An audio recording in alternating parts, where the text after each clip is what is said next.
Good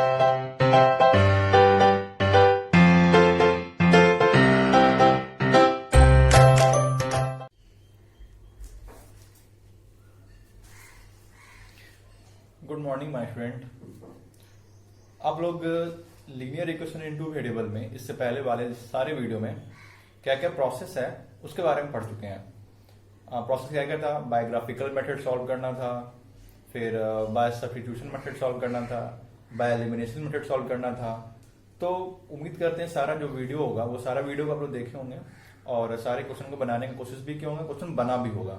और अगर नहीं बना हुआ होगा तो आप प्लीज वो क्वेश्चन को कमेंट कीजिए, क्वेश्चन नंबर के साथ मेरे यूट्यूब चैनल पे टैग कीजिए, कमेंट कीजिए, जैसे हो सके आप बताइए ताकि उस क्वेश्चन को हम सॉल्व कर सके। ठीक है, तो आज जो चैप्टर पढ़ना है वो पढ़ना है लीनियर इक्वेशन इनटू वेरिएबल को ही पढ़ना है। और उसका नेक्स्ट पार्ट जो है एक अलग प्रोसेस है, उसका नाम है मेथड ऑफ क्रॉस मल्टीप्लीकेशन। यानी कि अगर आपको बोल दिया जाए कि क्रॉस मल्टीप्लीकेशन मेथड का यूज करके आप एक्स वाई का मान निकालिए तो आप कैसे निकालिएगा। तो इस मेथड को समझना है और इस मेथड पे क्वेश्चन कैसे बनेगा ये आप देखिएगा। ठीक है, सबसे पहले जो चैप्टर है वो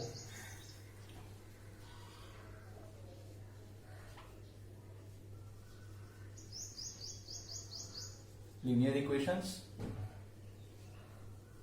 इनटू वेरिएबल। ठीक है, ये मेरा चैप्टर का नाम है और इसमें पढ़ना क्या है, इसमें जो आज जो टॉपिक है वो है मेरा मेथड ऑफ क्रॉस मल्टीप्लीकेशन।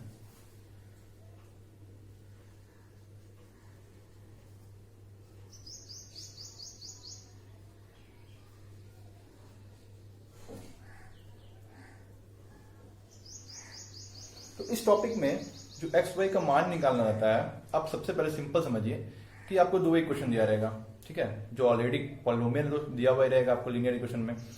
तो जब दो इक्वेशन दिया रहेगा तो आप इससे पहले वाले वीडियो में सारा A1, A2, B1, C2 जो भी होता है वो सारा आप पहले से ही समझ चुके हैं कि A1 किसको बोलते हैं, B1 किसको बोलते हैं। जो x के अगर नहीं समझे तो फिर से सुन लीजिए, x के आगे जो रहता है वो मेरा A1 होता है फर्स्ट इक्वेशन में। सेकेंड वाले में x के आगे जो रहेगा वो मेरा A2 होगा। सिंपल है, दो इक्वेशन दिया रहता है। फिर y के आगे जो रहता है वो मेरा B1 रहता है, फिर C1 तो कॉन्स्टेंट टर्म ही रहता है। तो ये सब आप पहले वीडियो में समझ चुके होंगे और जान भी चुके होंगे। चूंकि अब ये चौथा पांचवा प्रोसेस आपका जा रहा है तो आप उम्मीद करते हैं सब कुछ पहले से ही जानते होंगे। तो अब करना क्या है, बस ये समझिए कि दो इक्वेशन मान ली दिया रहेगा, एक्स वाई का मान निकालना रहता है। अब एक्स वाई का फॉर्मूला क्या होता है क्रॉस मल्टीप्लीकेशन में, सिंपली आप उसको समझिए क्वेश्चन को सॉल्व करने के व्यू से, वो बहुत इंपॉर्टेंट है। ठीक है, तो आप ये समझिए अगर कोई दो इक्वेशन दिया हुआ रहेगा आपको A1x plus B1y plus C1 is equal to 0 और एक दिया रहेगा A2x plus B2y plus C2 is equal to 0। ये दो इक्वेशन दिया हुआ रहेगा आपको, मान लिया जाए। इसको ही सॉल्व करना है आपको, एक्स वाई का मान पता करना है। ठीक है, तो आप ये समझिए x क्या होता है मेरा निकालना है। जो x इज इक्वल टू इसका फॉर्मूला होता है B1 into C2 minus B2 into C1 by A1 B2 B2 A1 A2 into B1। ठीक है, और y क्या होता है, y इज इक्वल टू यहाँ पे सिर्फ c हो जाता है, यहाँ पे a, यानी कि जो y का जो वैल्यू है, y जो आपका आता है वो आता है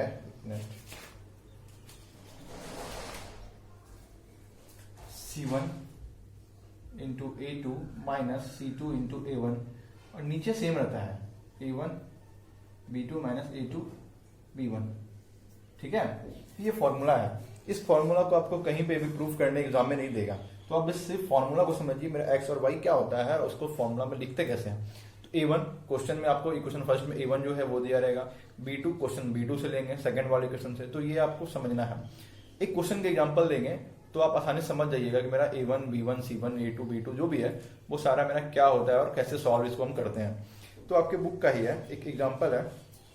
ये पहला क्वेश्चन है 2x plus 3y is equal to 17। तो आप इसको लिखिए 2x plus 3y is equal to 17। तो ये माइनस 17 इज इक्वल टू 0। ये पहला इक्वेशन है। दूसरा इक्वेशन मेरा क्या है यहाँ पे 3x minus 2y is minus 6 is equal to 0, ये मेरा आपका सेकेंड इक्वेशन है। ठीक है, तो इक्वेशन दिया रहता है क्वेश्चन में।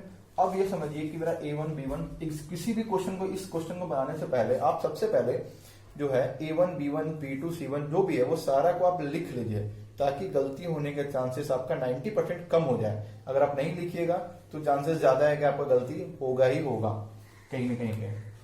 तो आप ये समझिए A1 बाय A2 बाय नहीं A2 B1 B2, इसको आप लिख लेना इस तरीके से C1 C2। अब क्वेश्चन में A1 कौन है यहाँ पे मेरा 2, A2 कौन है 3, लिख लिए। फिर मेरा B1 कौन है इज इक्वल टू 3, B2 कौन है -2। अच्छा एक चीज और ध्यान दीजिएगा, जहां पे माइनस है वहां पे आपको माइनस ही लिखना है। ठीक है, C1 यहाँ पे कौन है मेरा पे -17 और C2 यहाँ पे कितना है -6। तो ये आप क्वेश्चन इसको आपको नोट कर लेना है, ये आपके बेनिफिट के लिए, ताकि आपको गलती नहीं हो। ठीक है, इसको मैंने भी लिख लिया।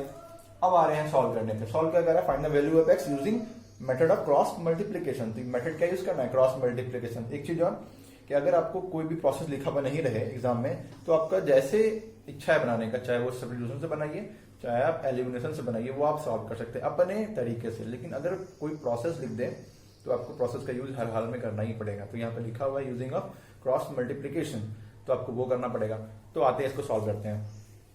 तो सॉल्व करना है तो क्या होता है मेरा x इज इक्वल टू जो फॉर्मूला होता है वो होता है मेरा B1 इंटू C2। यहाँ फॉर्मूला लिखा होगा तो यहाँ पे हम नहीं लिख रहे हैं, लेकिन आपको लिखना पड़ेगा एग्जाम में। x is equal to B1 into C2, तो B1 यहाँ पे कौन है मेरा 3, ये मेरा यहाँ से सॉल्यूशन स्टार्ट है। तो x is equal to B1 into C2, C2 कौन है यहाँ पे मेरा -6, तो जो माइनस में उसको आप माइनस में लिखिए माइनस। फिर यहाँ पे क्या होता है B2 इंटू C1, B2 कौन है यहाँ पे मेरा 3, B2 कौन है -2, तो -2 इंटू C1 कौन है -17। क्लियर है।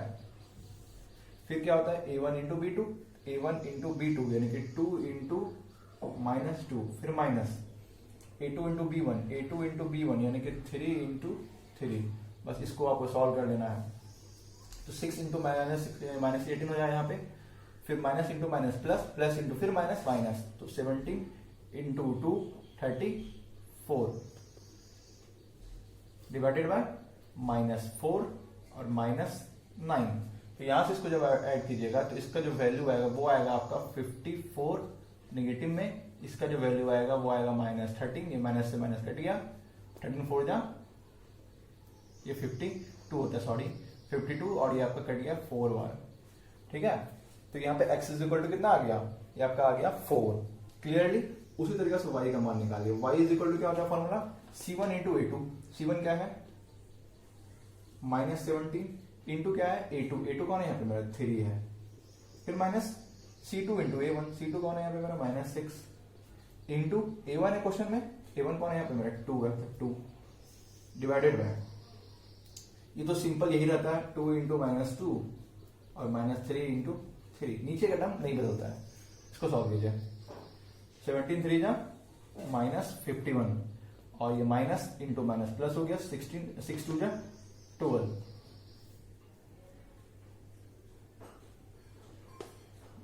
यहाँ पे आपका हुआ 2 इंटू 2 -4 और ये आपका हुआ -9। क्लियर है। इसको सब्ट्रैक्ट कीजिए, 11 में फिर 2 चला गया 9, 4 में 1 गया तो 3, ये नेगेटिव 13, नेगेटिव नेगेटिव कट गया। तो यहां से आप क्या लिखिए है, x इज इक्वल टू जो वैल्यू आया वो आया 4, y इज इक्वल टू जो वैल्यू आया वो आया 3। तो ये तो फाइंड करना था, कितना आसान था।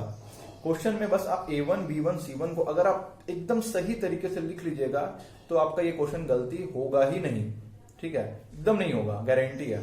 लेकिन अगर आप जरा सा भी A1 B1 C1 में कहीं पे भी थोड़ा सा भी गलती कीजिए, चाहे वो प्लस माइनस में ही क्यों ना हो, वो आपका क्वेश्चन 100% चांसेस है कि वो इसमें गलती होगा। तो बस इसमें एक नजर का खेल है, अगर आपका नजर सही है तो आपका क्वेश्चन सही बनेगा, और नहीं है तो फिर क्वेश्चन तो गलत होना ही होना है। ठीक है, इसके एक नेक्स्ट क्वेश्चन है, वो अगर कोई नंबर आपका फ्रैक्शन में दिया रहे हैं, ठीक है, तो फ्रैक्शन वाले यहाँ तो कोई फ्रैक्शन नहीं था तो आप आसानी से लिख लीजिए। अगर कोई नंबर फ्रैक्शन में है तो वो थोड़ा लॉन्ग हो जाता है, उसको समझते हैं फ्रैक्शन वाले टर्म को। तब तक इसको आप समझिए एक बार फिर से।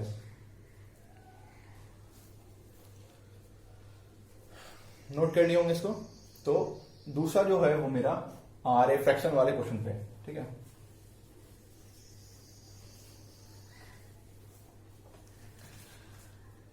फ्रैक्शन वाले क्वेश्चन है, वो बोल रहा है solve 2/x plus 3/y minus 13। Question क्या है? 2/x प्लस, नहीं ये 2/x है, 2/x plus 3/y minus 30 is equal to 0। और इसी में जो नेक्स्ट क्वेश्चन है, एक और क्वेश्चन जो दिया रहता है वो है मेरा 5/x माइनस 4/y और माइनस ये प्लस 2 इज इक्वल टू 0।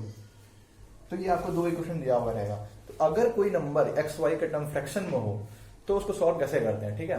तो सिंपली करना क्या है कि अगर कोई नंबर आपका जो फ्रैक्शन में दिया रहता है उसको आप कुछ मान लेते हैं अपने मन से, इसको आप कुछ एक्स्ट्रा ऐसा सॉल्व कर लेते हैं जो कि आपका इसका वैल्यू आपका आ जाए। तो आप कीजिए क्या, यहां पे लेट,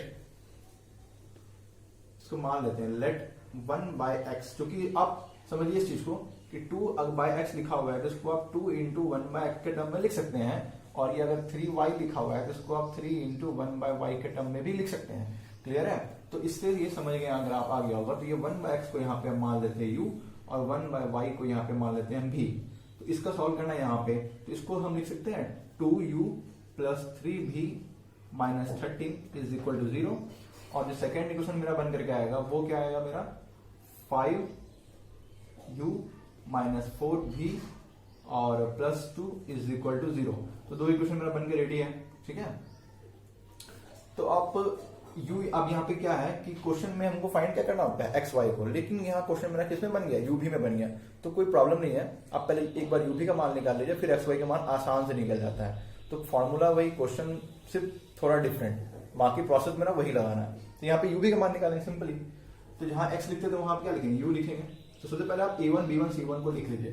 तो यहाँ पे हम इसका बना लेते हैं a1 a2 b1 b2 c1 c2 b1 b2। तो क्वेश्चन देखिए a1 यहाँ पे कहाँ है 2 b2 क्या है इज इक्वल टू 5, फिर यहाँ पे b1 कितना है 3, b2 कितना है -4, ठीक है। b2 यहां पे मेरा -4, c1 क्या है -13,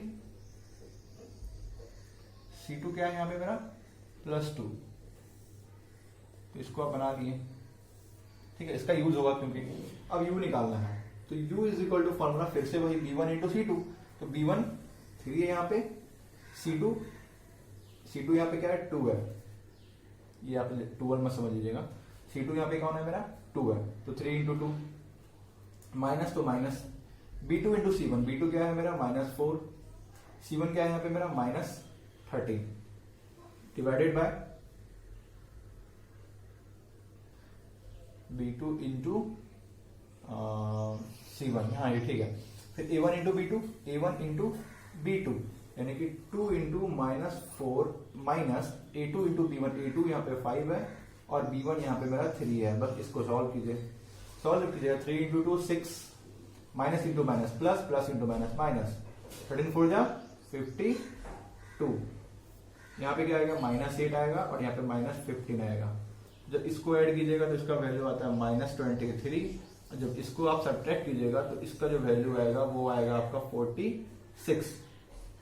तो नेगेटिव से नेगेटिव कट गया, 23 से कट गया कितना बार में 2 बार में, ठीक है। यहां से आप u का मान, ये आप क्या समझे कि u इज इक्वल टू यहाँ पे क्या आया मेरा 2 आया। चलिए v का मान निकालते हैं, v is equal to c1 into a2, c1 कौन है यहाँ पे मेरा c1 -13 है, इंटू a2 कौन है यहाँ पे मेरा 5 है, क्लियर, माइनस